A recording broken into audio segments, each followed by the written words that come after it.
So people, I am back. Lakini hata mimi nakuanga mrembo. Don't deny it. Don't deny it. I'm too hot for an extinguisher. That is what I was telling my boyfriend the other day. Anyway, we're not talking about what I tell my boyfriend. We're talking about how I embraced purity and how life has been ever since. And so we're going to be talking about how it began and how I ended up stopping. So, kitambo, when I was still a young child who was getting into teenagehood, I liked a guy. But apparently this guy took advantage of me liking him. So he used to touch me in areas. And funny enough is that this guy was my first love. First love. Okay, he wasn't my first love. He was my first love. And you know, people usually say you don't forget your first love. So I did forget mine though, in that way. Well, this guy was my first love and I really liked him. And so when I told him that I really liked him, hizo zilikuwa zile enzi za kuandika notes. I don't know whether people still write notes nowadays, but I wrote him a note and I told him I liked him. I think he took advantage of that, and so he started taking advantage of me. Not in that way. Like, he used to touch me in areas that he shouldn't be touched. If you're a teenager or a young adult and you haven't been touched, and someone just decides to touch you on your chest or on your vagina area or on your back area, this is a sex education now. Please tell them to stop. And if you're a guy, if a woman is taking advantage of you, especially on your front area where your penis and your testicles are, please report them too. Yeah, this is what happens when you live with people who work with such things. You have to protect the rights of people. But yeah, no one should touch you in areas where you shouldn't be touched. So this guy used to touch me in those areas. And I think I had a distorted form of love because I thought that was his way of showing me affection. Apparently, he used to do it to other girls too. So it was not his way of showing affection, and so I had to outgrow that. Fast forward, I decided I'm going to forget this guy after I finished wherever I was at, and I went to this other place where we moved with my parents, and then we met this other guy. So this other guy met me in the process of transitioning and healing from a heartbreak and being taken advantage of, and he was my friend at first. And then after being my friend at first, of course, he started showing me affection. And given my childhood traumas, because I do have childhood traumas, I gave into the affection. And then from affection, we went to touching. From touching, it went to making out. We haven't had sex though. But from making out, well, the rest has happened apart from sex. I don't know how to define the rest, but the rest has happened. Everything that people do when making out, that's what had happened. And so this guy, I remember when he broke up, there's this song by Chris Martin, if you can't love me now, don't love me later, because my later is much greater. And so that song, there's a part where this guy actually says that who introduced you to tender loving and kissing and touching. And so when we were breaking up with this guy was like, lol. Okay, this guy was like, I am the one who introduced you to tender loving and kissing and touching, so you shouldn't leave me because I'm the first one you've had and all. And this like heightened the fact of soul ties for me. So yeah. And then fast forward to that, I think after that relationship, after the first two experiences of having people like just want the physical aspect of me and not what I can offer as a person or my personality, I got used to the fact. So after those first two things, after those first two experiences, I think I got used to the fact that every relationship I enter with a guy, the fact that I have to be physical with them is supposed to be there. So I think that's why I still struggle with perversion, because back then that is the only thing that I used to feed myself with. Like I never saw or I never imagined that a guy would want anything more from me aside from my physical bit, which is my body, my boobs, my ass and everything. And so I got into another relationship, And in this relationship, the guy really wanted to know me as a person. But then now I went into that relationship knowing, I've had two guys who really just want to have sex with me. So what makes you different? So I entered into that relationship with the fact that like every conversation I had with these guys was like all about sex. Like, I want to make up with you. I want to give you this from me. Today's your birthday. What can I do from you? And so this guy, I don't know whether he doing Kuzamanini, but that's what happened. And then the other relationship, after this guy, now I started having friends with benefits. And I think I'm that kind of girl that it's easy to like me. It's easy to like me, or it's easy to love me. And so even though we are doing the benefits thing, it's so easy for you to have affection for me. And all the friends with benefits that I've had, apart from one, which was just one experience, but all the friends with benefits that I've had always end up telling me they love me. And then when they tell me they love me, I'm usually like, Akidesha, you just didn't do that again. Like, you were here for pleasure, but then someone ended up having affection for you. And so, I don't know, it just gave me some form of empowerment in the wrong area, if you know what I'm saying. It gave me some empowerment in the wrong area. Let's say lust. Like, it made me confident in my sexuality, but it also made me very lustful. Like, yes. And the only thing that I could bring in a relationship, I think I'm still struggling with it right now. The only thing that I can bring into a relationship, which is something that I have believed for so long, is that I can only bring sex and my assets to you. You don't need to know me. You don't need to know my problems. You don't need to know my personality. And so, to cut the long story short, I meet this guy, Andrew. So Andrew is a very nice guy. Andrew, you've seen him, you've heard from him, he's given you advice, he's shown you the light. He has been the light that Jesus wanted us to be. And so when I was meeting him, I was still into porn, but he was the person that I used to tell that I was into porn. But aside from that, we had a very great friendship going on. And so I was like, so you're the first guy who has seen me as a woman and not really been interested in what I can bring on the table. You're just interested in pursuing friendship with me. And so we became friends, even though I didn't just like him. I used to think he was a cool kid, and I don't like cool kids. But then I got to know him, and he helped me out through so many stuff. And so I was like, okay, thank you very much. Now and things happened. And so when we started dating with Andrew, I remember when I was entering the relationship, I literally knew that both of us are Christians, but me, I was the 50-50 kind of Christian. I was really the 50-50 kind of Christian. So when we were entering the relationship, it's like a switch went off on my head, and it was like, when you enter this relationship with this Christian guy who has shown no interest in your physical appearance whatsoever, just know that nothing is going to happen between the two of you in terms of physical intimacy. Nothing is going to happen between the two of you. And so that switch, like, it went on. It was on. Like, I was alert for the first 3 days of the relationship, until he called me aside, and then he was like, we need to talk.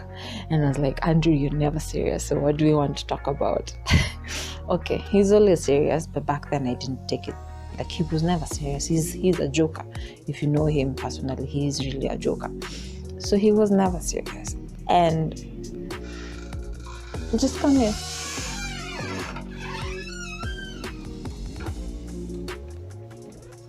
It's okay. He's a joker. So when he was calling me on the side, he was like, we need to talk. And so I'm like, let's talk. But I'm waiting for that serious thing. So he calls me on the side, and then he's like, in this relationship that we have just started, and it's prospering very well, of course I'm paraphrasing, the physical aspect of it is not going to happen. Like, we are not going to kiss before marriage. We are not going to have any physical intimacy going on, or physical relations going on. And so, because nilingia kwa relationship knowing that this is not going to happen, with him saying that, it's like I wanted to break the rules. Like, yes, that is what I wanted to do, and that is what happened. I broke the rules because I was really psyched up for this, and I was like, I can do this. I am ready for the challenge. I'm ready for the quest and all. But then he said it, and then I was like, no, it's no longer a challenge. It has to be a promise. It has to be a vow. And then it's also a rule. And I really don't like following rules. Well, nowadays I follow rules, but back then I didn't like following rules. And then I was like, why did you have to put a rule? Of course, back then communication was still a challenge between the two of us, so I couldn't tell him. And he's probably going to be hearing this version of this story today. So yeah, but we are at a good place. So yeah, that's what happened. And so after he told me that, I was like, no, you can't be telling me that. Like, you're the Christian guy that I had really envisioned you to be. Like, you are not supposed to be thinking about sex. You're not supposed to be thinking about kissing me. You're not supposed to be thinking about me like this. But then he said it, and then I was like, so you do think about me like this. You do have affection for me in this area. You do have feelings that I can really play with. And okay, I didn't play with them, but he does have feelings that I can provoke, or I can use to satisfy my pleasures. And so that's what happened in our relationship. For the first, I think, 1 year or 8 months of the relationship, it was a really huge struggle for us, because first of all, I made him break his vow to himself, and I'm so sorry for doing that. Am I sorry? I think I am sorry for doing that. But I also think it was necessary for both of us to go through that. Let me stop analyzing the whole situation. What happened is that I made him break his vow, and I do feel bad about that. But also, aside from that, it became a struggle for us, because now, apart from kissing, we didn't have sex, but we were making out a lot. And it became a challenge, like, after, because now we are two good Christians who are following Christ. Every time it happens, there's just a sense of guilt that used to overwhelm us. And me, I'd cry. I'd still cry. Like, I usually cry and I kneel down. I think probably I can lie on the floor, but we usually cry. And then we're like, God, we're sorry. But then, I don't know whether you understand the feeling, but that was me or us. Like, we'll get to hear his side of the story when we get to hear his side of the story. But yes, nimeongea mingi hata nimejichanganya. We got hooked into the habit and the behavior, and it took a lot for us to come out of that pattern. I mean, if you're two people who have vowed not to do it before marriage, and before I even became a serious Christian, for me, sex was reserved until I was 26 years of age. Not because I wanted to, I just didn't want to have sex until I was 26 years of age. Now I'm not having sex, not because I want to get it till I'm 26, but because it's honoring God with your body. And I think that's the point that I want to drive home, that honoring God with your body. And yes, the whole essence of this story is just to tell you that if you are one person or two people who are in a relationship and you probably have a history like mine, or even worse than mine, then it's possible to renew your ways. I think for me and Drew, we've made progress, and I think the more we prayed about it, the more God made it possible for us to stop being physical with each other. I remember when we were entering the relationship, Andrew has this thing of telling me every day when he meets me that you look beautiful or you look nice. That aspoisema inakuwa beef, but he has that habit of telling me. And I remember one day we were having a conversation and he was like, I don't want our relationship to be based around your physical features, because you're really attractive, but I don't want our relationship to be based around our physical features. So the essence of me telling you you're beautiful or whatever on any particular day is not because I like your features, it's because you are. And so I think it started giving me a sense of worth again, but in the right direction. Like, I don't have to have assets, or maybe I do, but I don't have to have them to feel pretty, or I don't have to dress some type of way, show my cleavage, or wear something tight or anything to feel beautiful. I don't have to do that. And I think with Drew, it became possible for me. Okay, now I feel like I'm making him like a god. But he's no God. I'm just saying that with him, I think my the whole idea of being pure has been like shifted from, it's just not about having sex or not having sex before you get married. It's all about just not doing it and being okay with it, because God has made you okay with it, and it's very possible to do it. And so after the 8 months of struggling, of course we had hiccups while we were recovering, but the more we prayed, the more God put barriers between the two of us. I mean, I used to live near where we used to do whatever we did, and then a few months later God decided I had to pay rent. My parents wouldn't be able to pay that rent, and so I had to move all the way to Kiserian to stay with my mother's sister, because she was the one who was here at the moment.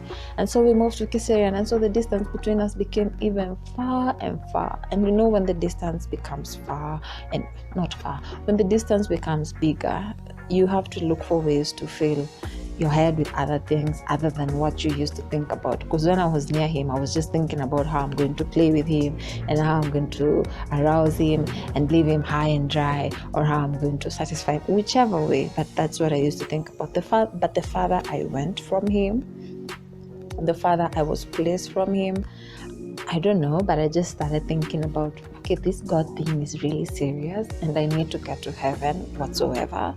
And so I started building healthy habits. Healthy habits include reading the Bible, praying, but not limited to that. I started thinking about how I can keep fit. I started thinking about ways to make myself prettier. When I say prettier, I mean my hair, my makeup. Like, there's so many other things that I occupied myself with, that they became talents and they became part of me, that thinking about how to please him sexually were really not on the table. I'd probably think about it when that time of the month comes, because that's when our hormones just rage. We want him. And yeah, I think that's it. And then further than that, having someone look over you, because where I was staying at a hostel. There was really no one to tell me that this is right and this is wrong and you need to be home at this time and all. And so I was like, okay. And so when I moved, of course you have to answer to someone. Whatever you did, you have to answer to someone. And the person that I was staying with, my aunt, well, she's not that uptight, but she's really tight. Like, if you mess up, she's worse than my father. Yeah, that's the person that I was staying with. So I was like, I had to put myself in a position where I just didn't have to explain. Like, I didn't want to be put in a compromising position, because I didn't want to lie. I really feel uncomfortable when I lie. And then the other thing that came with that was also, the farther that we were, the more we started talking about other things in life other than our features. We started talking about other things in life other than how I feel about him sexually. Like, we developed our friendship more. I think it was stagnant when we started doing that, but after that we developed our friendship more. And I remember, and I think he still says it, that if we ever break up, he'd still want to be my friend, and I'd also want to be his friend, because we do have a friendship outside the loving each other. And so that's the other thing that came with it. Like, our friendship grew with it. And what's the other thing that happened between? Now I wish he was here so that he can see his side of the story. But that's the other thing that happened, like the father I was. And even the more we prayed about it, I think for him, he got peace about not satisfying his desires. For me, I also got peace about not satisfying them. Like, for me, I don't know whether I got peace, but I was just content with knowing that all these things and all these hormones that are just on your neck, that you should get it and you should get some, will one day get this guy, na tutachoka. You know how women usually say that when they get married, and then when you see your husband coming into the house, you just look at him and then you're like, Lord Jesus, why did you bring him back? Not that I'm saying that I have a mentality, but I usually tell myself that there are times when you'll fulfill this thing, Baka, you'll just be asking yourself, so what else can you bring on the table? And so, yeah, I'm content with not fulfilling them, but I'm also at peace with not fulfilling them. Not because of the whole woman and husband thing, but that. And then anything else that I want to add on that list? Miskin Kimeza, nimemeza mate. I don't know whether the mic has picked that. Is there anything else that I want to add? Well, this will all be said when Andrew comes back for part 2. Sai Kenyatta ametuwekea curfew and tuko lockdown, and some of our counties are locked completely. So when all this ends, he's going to come back and then say his side of the story, or maybe continue. But that's all to tell you that if you share the same story with me, or even worse than me, then it's really possible for you to be redeemed, and it's really possible for you to be at a better place with yourself and with God. Because this Christianity thing is really no joke. Like, it's really, really serious. And we're not doing it because we want to get to heaven. We're just doing it because we want to please God, and He is the one who created us, and we have to give Him our being. And I think I'm starting to love Him in that way, that He tells us to love Him, our whole body and strength and mind and everything that we are. Because now everything I do, I have to ask God first, which is really good, really, really good. So yeah, moral of the story: it's really possible for you to be redeemed. Moral of the story is that it's really possible for you to come out of those habits and be together. And for those people who are in relationships, I want to address this. There are those people who are in relationships where the guy comes, mostly it's usually the guy, but some ni wasichana tu kamimi. But you're in a relationship and your partner just wants sex. Like, you started off well and you had this discussion, and then after this discussion happened, then things happened. Probably your partner is coming from where I came from. Like, you didn't have to tell me, because now I was really prepared, but now that you've told me, I just have to break that rule so that I feel that I think it's a flesh thing. Yeah, so if you're in such, I think it's also possible for you guys to mend your ways if you really, really want to mend your ways. I mean, if it's working for me and Drew, then it's also going to work for you guys. So yeah. Anything else I want to add? Nothing. I really don't add anything else. I hope you love my hair. I really hope you love my hair. I did it myself. I can come closer if you want me to. Just write in the comment section and I'm going to come closer. Okay, no, I'm already close, but I did my hair, and this is one of the things that I got off from staying away from the guy that I really love. I don't have to satisfy them, so I started doing stuff for myself, and I've become a pro, by the way, in Makeup Pro. So this video is becoming longer than it should. I think I finished everything that I wanted to tell you guys, and I just want you guys to know that it's really possible to be in a relationship and not have sex, and develop a friendship so that when you get married, you have friendship. Kama watch Bridgerton. The only thing that I think, the only lesson that I have learned from that whole series, apart from entertainment, is marry someone who you can call your friend. If you can remember, I can't even remember the characters' names now, but if you can remember Daphne's mother told Daphne to marry someone who she can call a friend. I know this is the wrongest context to say this, but marry someone or be in a relationship with someone that you can call a friend. Not just physically, but you can call them a friend. I'm done with today's video. I don't think I've quoted a verse today. I'm so sorry. But I'm done with today's video. I love you guys, and I hope you love me back too. But I love you guys, and God loves you more. And thank you so much for watching my video. Thank you so much for listening to me talk about my past and how we have grown. We're going to have a part 2 of this. I promise we're going to have a part 2 of this. And if you are new here, I hope that you press the subscribe button and the notification bell so that you get notified every time we post a video. Welcome to the squad too, if you're new. And something else I wanted to say. Can't remember, but I love you, and God loves you more. And peace out, and forgive all the background noises that you've had aside from this microphone and aside from the music that I'm going to put behind this video. I love you. Kisses. Mwah. My parents are watching this. I'm probably going to be dead the first 10 seconds or the first 10 minutes. Thank you. Now go. The relationships are just, I have to say the word.